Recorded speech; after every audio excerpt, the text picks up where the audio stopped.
we are checking out the Mars Hill Wildlife Management Area. There's some designated trails, there's some maps. It's my first time here. It's cloudy, it's a bit windy, there's some water, mist coming down. Here's hoping it doesn't get too wet today. It sounds like the trails are sandy, so we'll see how bad the sand and water mix.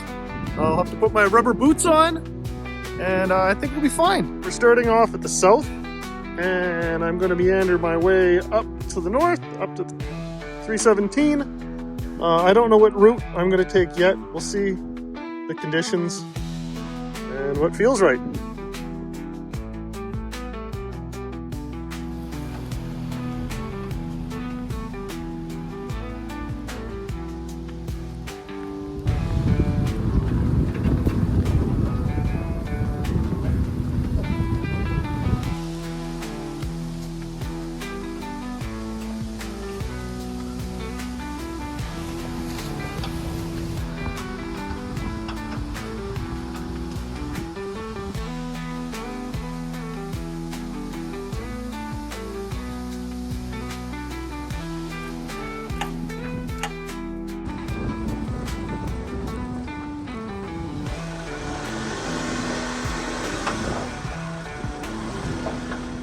Well, we reached the power lines. We're going to follow this a little bit to the east, and then we're going to cut north again.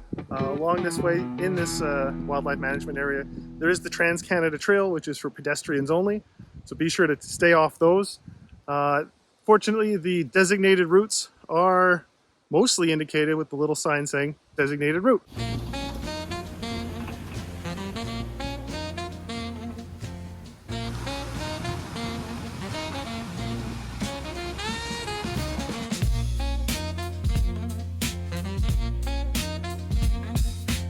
This is an active hunting area, so try to stay cautious, but there's not much you can do. It's out of your control, out of my control. You know, you just have to hope that whoever's hunting is practicing good practices and not shooting towards the designated trail, you know, but I can't control stupidity. Saw some turkey vultures, a deer, so there's definitely wildlife in this wildlife management area. We got 1 bar of LTE, which comes and goes, and I think we are around here somewhere. Just over to the right is Wolverine Hill, but I can't get to that with the Bronco. It looks like it's part of the pedestrian trail. Here's hoping that the rain is stopped, but as I say this, it's starting to sprinkle again. It's not bad. The trail is sand, a bit of dirt. It's not bad. It's not too wet. I aired down to like 18 to 23 psi, thinking that the sand would be a little bit softer. I probably did not have to air down this much.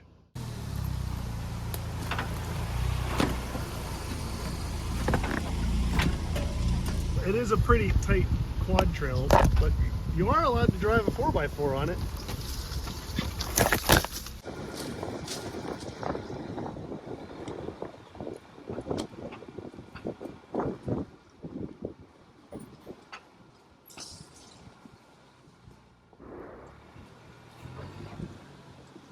Put the drone up, but it wasn't cooperating. It looks like there was a cracked propeller. As I'm parked here working to fix the drone, I can hear gunshots in the distance.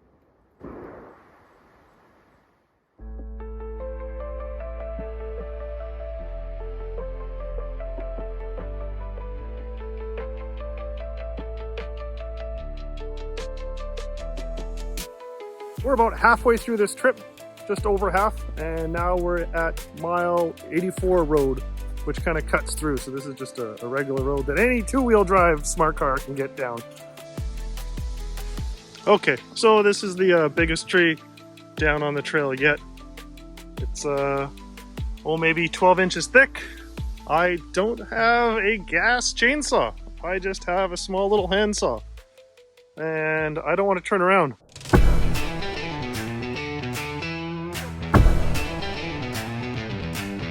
This tree ain't gonna cut itself, but I need to stay hydrated.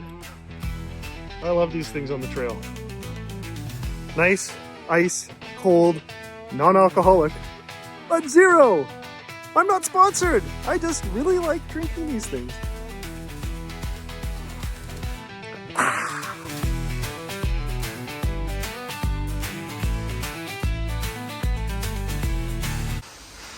Whew. Takes a lot of breath, but it's cracking. I put the jack below to try to take some of the weight off. Whew, one side.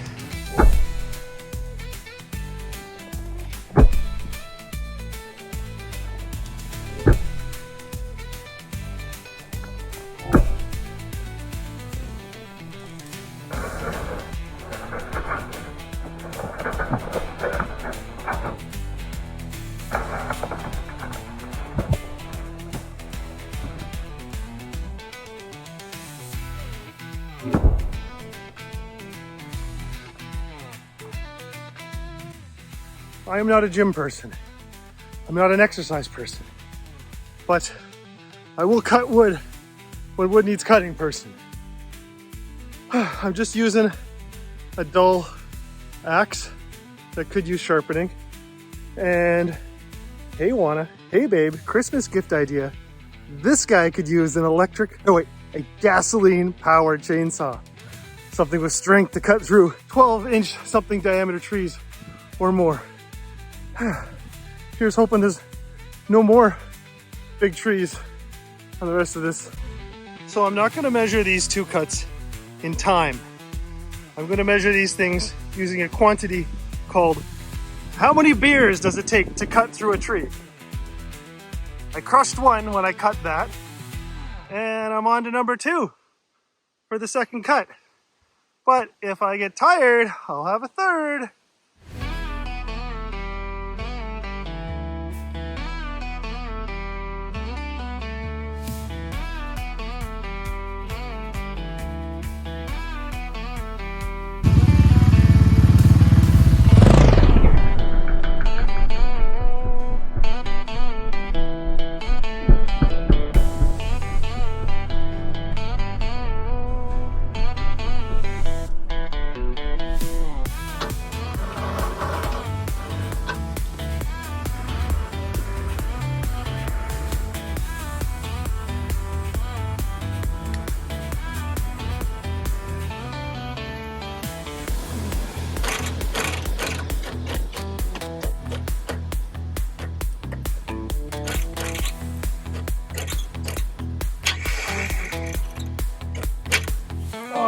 So my winch is acting up. It will unwind, but it won't wind in.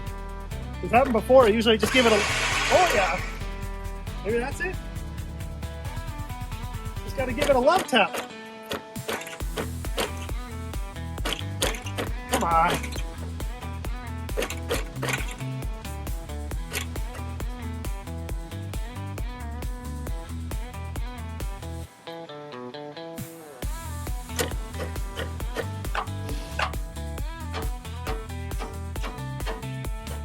Fury Red wrench off Amazon.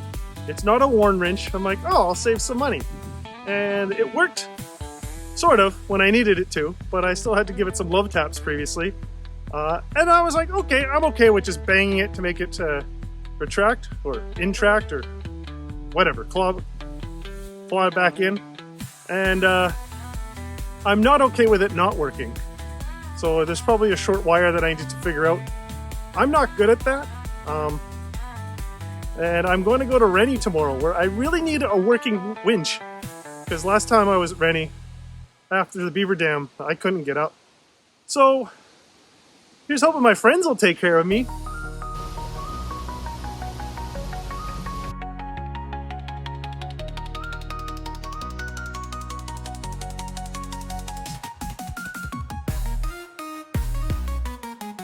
I wrapped the tree saver around the tree.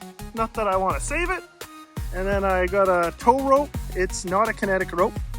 Looped a few times around the front. So I'm just gonna drag her out of here.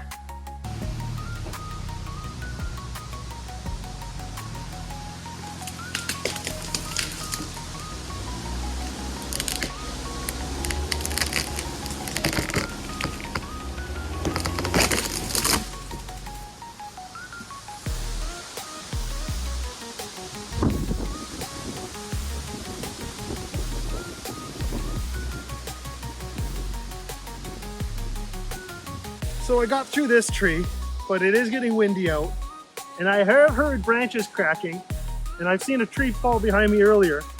So I'm hoping this is the hardest thing I gotta cut to get through here, because it takes some time, it takes some while, and it takes some energy. This should not be a hard trail, but if you're by yourself without a gas chainsaw, it's not hard, it's just slow. So I am having a bit of luck. Come on. It worked a minute ago. But once it gets going, I don't want to stop. Ah, come on. It's a bit makeshift, but I got a couple soft shackles and I looped it around and tied it to this, and I'm hoping it won't unwind on the highway.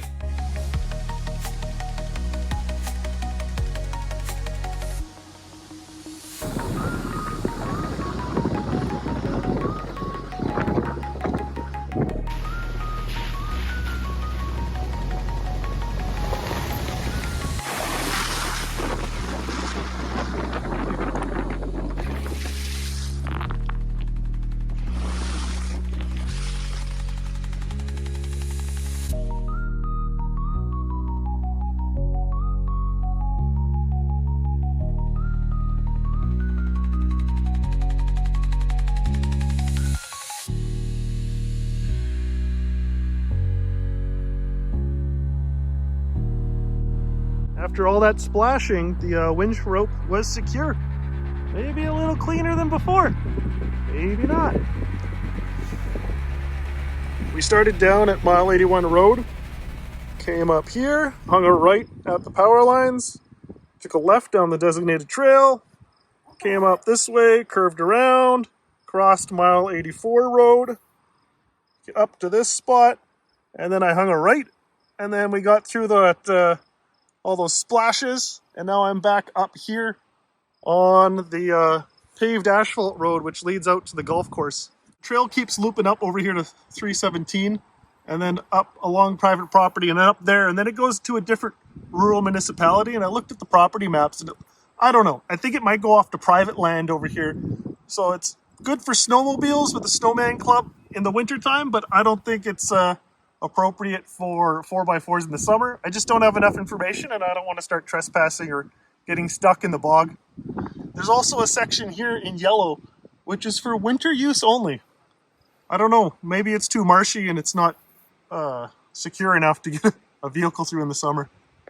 I mapped today with OnX, and thinking about submitting it to OnX so everybody can see it.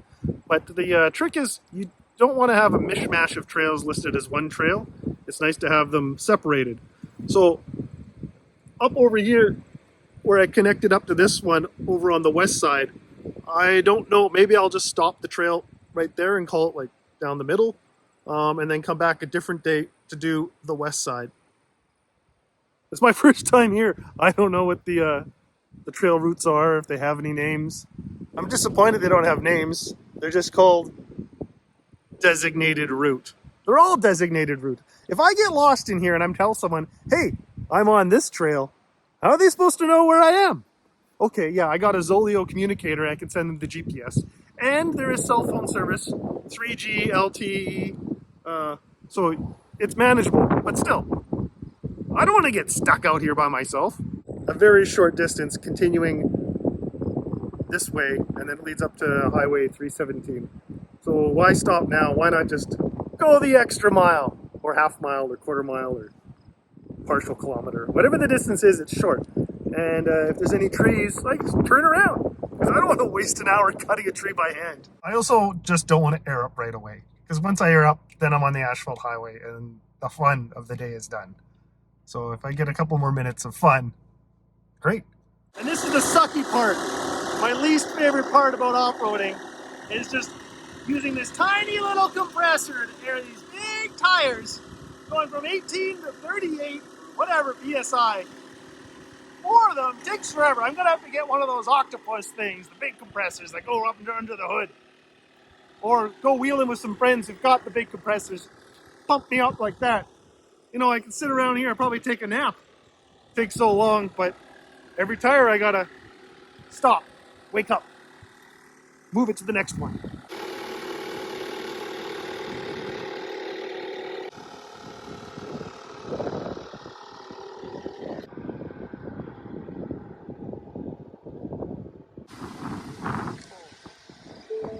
me some souvenirs.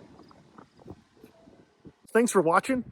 It was a pretty easy trail other than the down tree. We could come back here with the Bronco Sport and have a leisurely day.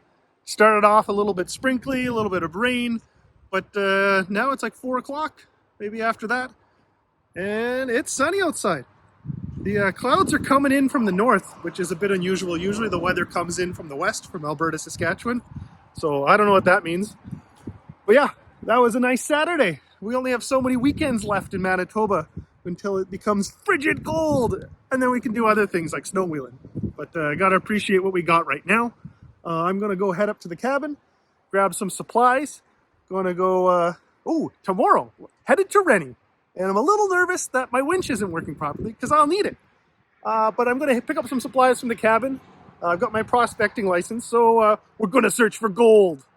I don't think there's any gold out there, but you don't know. You won't know until you search for it. I've got a pickaxe. I've got a shovel. Got a pan, panning for gold. We'll see. We'll see what happens.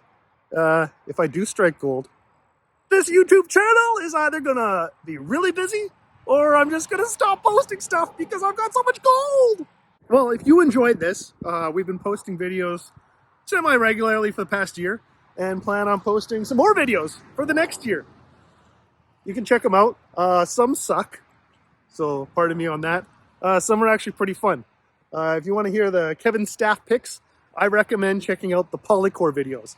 We hit it up in November last year, so before the snow fell. And then we went back when there was snow. That was a little scary. I definitely used the winch in the winter then. And yeah, I need to figure out this electronic loose wire winch problem.